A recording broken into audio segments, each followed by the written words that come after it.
Hi, my name is Emily Palumbo, and this is my testimonial video for my Scholars Practicum project. I am currently a sophomore, and I am wrapping up my last semester in the College Park Scholars Science and Global Change program. I am a civil engineering major on the Environmental and Water Resources track with minors in International Engineering and Sustainability Studies.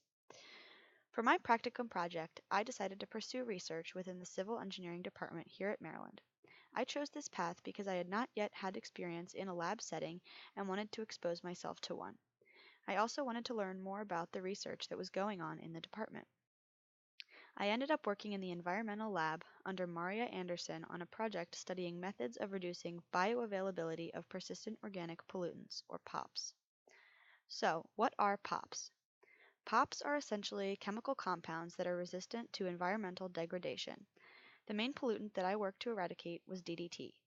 If you don't know, DDT is a compound used as an insecticide and was widely used in agriculture in the United States several decades ago. But now, DDT is illegal in the US because it is absorbed by worms, which are then eaten by birds, whose eggshells cannot form properly due to the compound, preventing baby birds from hatching. Even though DDT is illegal to use today, because it does not degrade, there are still contaminated sites all over the country. In fact, there's a contaminated site just down the road from the University of Maryland campus on the Beltsville campus of the USDA. For the project that I worked on, we used samples from this contaminated site. But a lot of my time this semester was spent preparing for the soil samples. My main task was preparing vials to house the samples by coating each vial with a polymer that mimics the natural function of worms that remove the DDT from the soil. This polymer was also mixed with red dye to ensure that the vials were evenly coated. Examples of evenly and unevenly coated vials can be seen on this slide.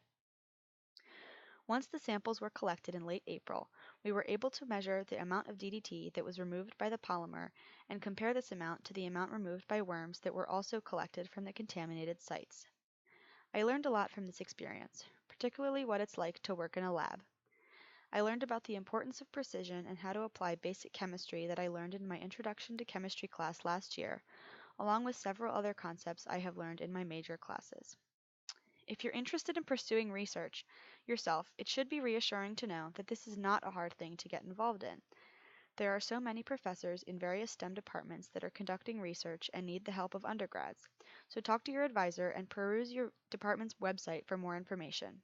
Most importantly, keep an open mind. You can learn a lot by just talking to professors and learning about what they are researching, and you might even find yourself interested in something that you wouldn't expect.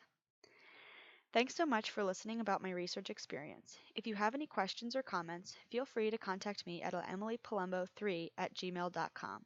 Thanks.